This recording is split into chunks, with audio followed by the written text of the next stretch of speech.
Hello. So I have been looking for the video from Gabor Mate, I think that's how you say his name, and I have not been able to find it.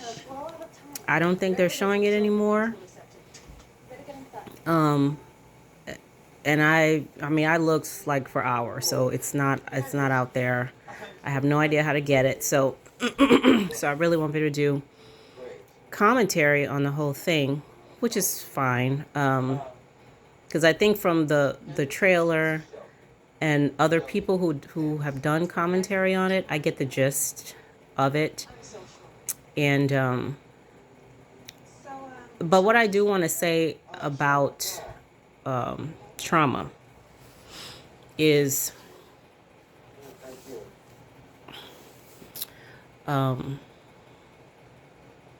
so trauma, the way that we see it and we talk about it is like, something bad that happens to you, and I think Gabor, he says it's not what happens to you, but what you do with what happens to you, something like that, he says. But the gist of it is it's bad. Okay, it's a bad thing that you have to, go through and deal with and heal from and all that. And that may be what it is. But there's this movie. So I love Denzel Washington, okay, and I love all his movies, like almost everything he's done. But in what's the one with the Equalizer, the second one, he talks about. He says in there in the beginning scene, he said there's two kinds of pain: the pain that hurts and the pain that alters. And I kind of feel like that with trauma, you know. Now, I from the traditional way that we see trauma, okay, I, as well as many of you who may see this, are familiar with that, you know. I've been through molestation as a child. I was shot when I was younger by my cousin. My father was an alcoholic, and I didn't know it at the time. But the things that we were doing, I thought was just fun. I had a gun in my hand. He was telling me how to shoot a gun. I was driving a car, while sitting in his lap. I mean, there have been many things that I've gone. Now that's just as a child. Okay, don't get me to go into the teenage and adult years. All right, with divorce and relationships and deaths. I mean, we all have laundry lists of traumatic events. But let me tell you something though. Not one of those events, not one, compares to the trauma of the event that had me writing Firing God. Okay. Whatever the hell happened that day. Okay. When I wrote about it, when I saw that I was wrong about everything, I talk about how it felt like chains, were like I was in chains. I didn't even know it. And now I'm not in chains anymore. That was traumatic. Okay. It's traumatic to all of a sudden. It's not like you're dipping your toe in the hot water and you're getting used to it. No. This was like, I'm Cheryl. Like I know who and what I am. And in one moment and another moment, I know that that's totally not true. There was no transition. There was no, easing into it. Okay. No. Nothing compares to that trauma. That was a traumatic event for me. And it's still going on. You know, it's not like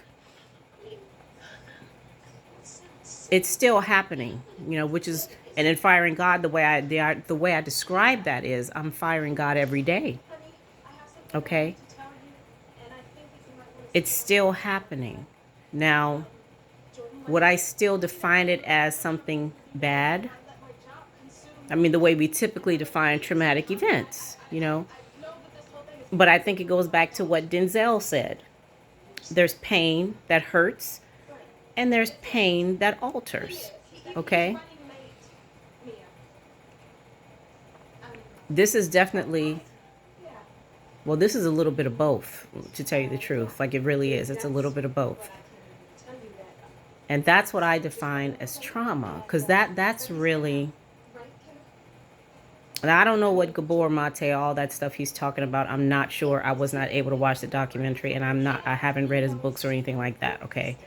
So I'm not sure, other than what I saw in the trailer. But this isn't about that, okay? This is just about what I'm seeing, how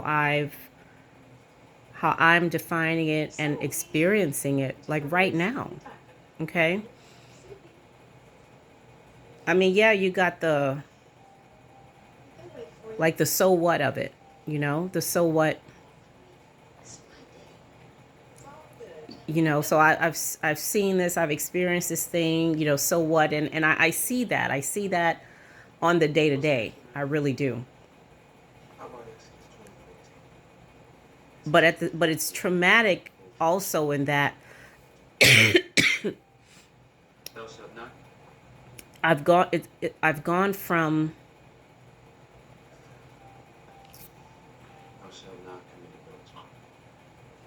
seeing that everything I was doing supported the fact that I was guilty, the fact that I was unworthy, the fact that I was bad and terrible, and, you know, something was inherently flawed within me and I could do nothing about it, you know. So everything that occurred was evidence of that. Now everything that occurs is evidence that I'm not that at all. I'm not that at all. You know?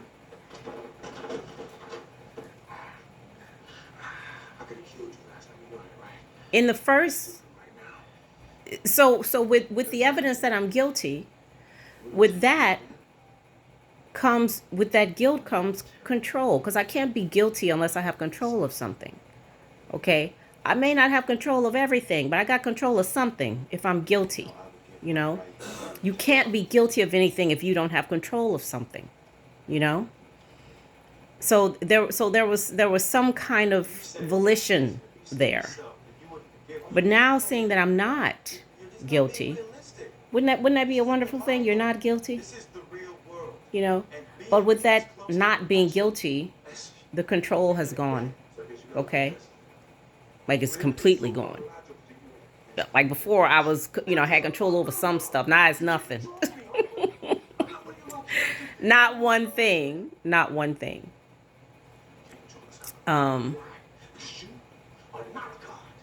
I don't know, y'all. It's I don't know. I feel like I'm talking two languages or so or something. I don't know. I really don't know. I don't know.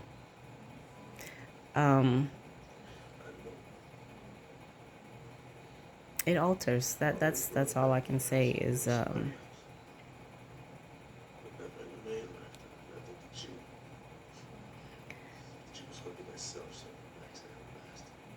I'm curious though. I wasn't curious before. I was not curious before. I'm curious now.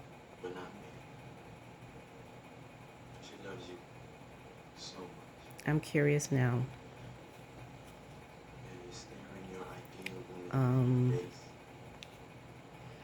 And I sometimes I feel like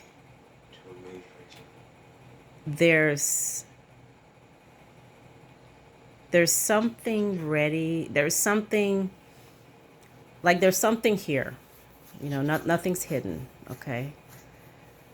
There's something here that's I mean ready to be seen, like just there, waiting to be seen. But I feel like I'm holding myself back. You know, even to tonight in the kitchen. You know, when I was in the kitchen putting the food away from dinner, I was telling myself like not yet. You know, like not yet. Cause I mean, and I don't know. I don't know why I'm saying not yet. I don't know. I don't know why I'm doing that, but I don't know. I feel like, you know, my goodness. Why am I doing that? Like, why am I saying not yet? I don't know. I don't know. I think I'm scared, you know? But scared of what? Scared of what, Cheryl?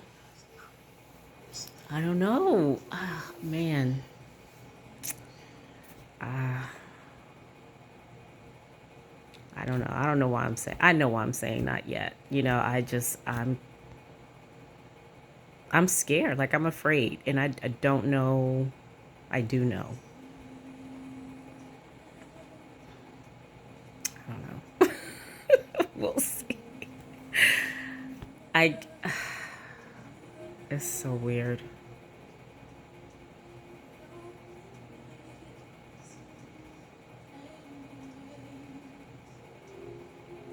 So in the beginning, things were just like rushing, you know, like that, which is what Tales from Eternity is about. It was like every single day,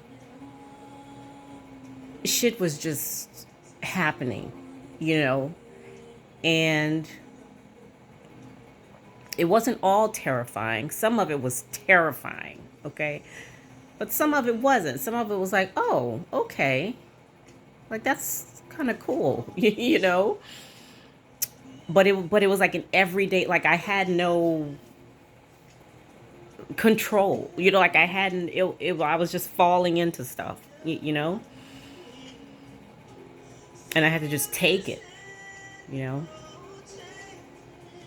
But now it's like what is it like?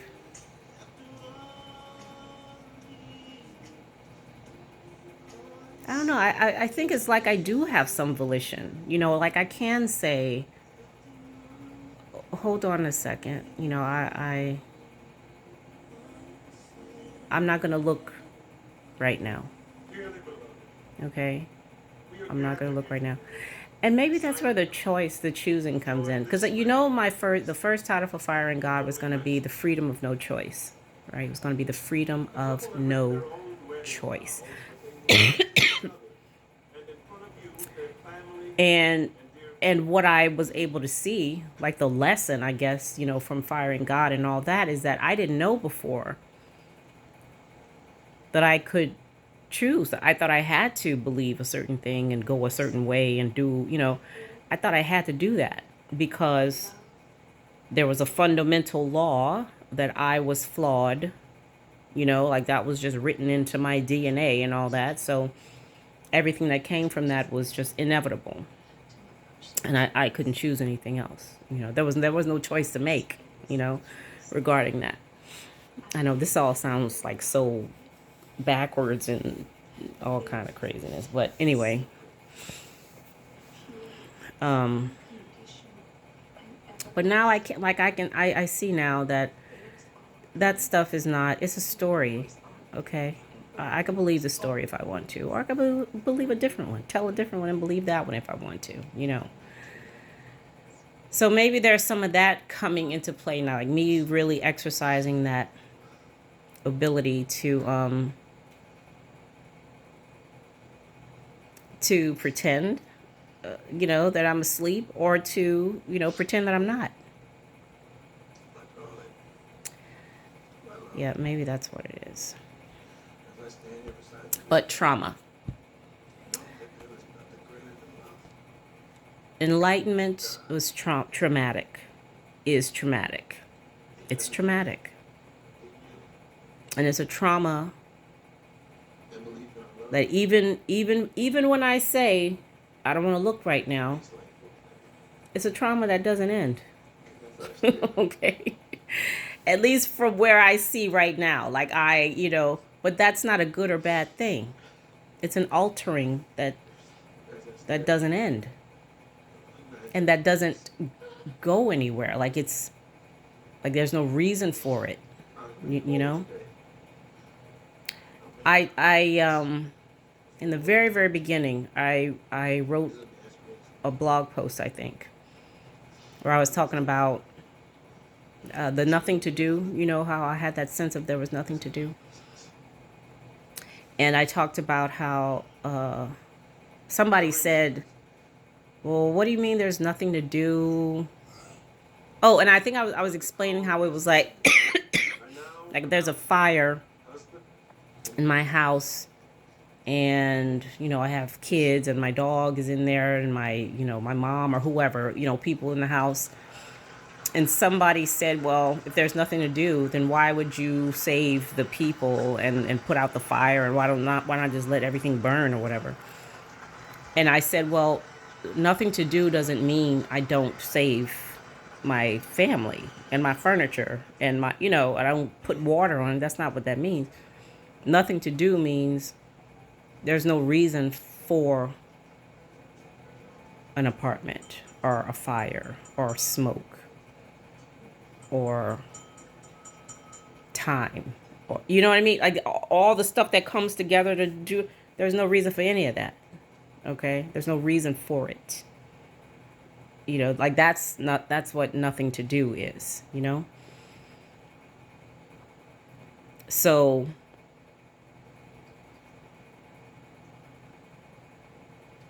that's traumatic.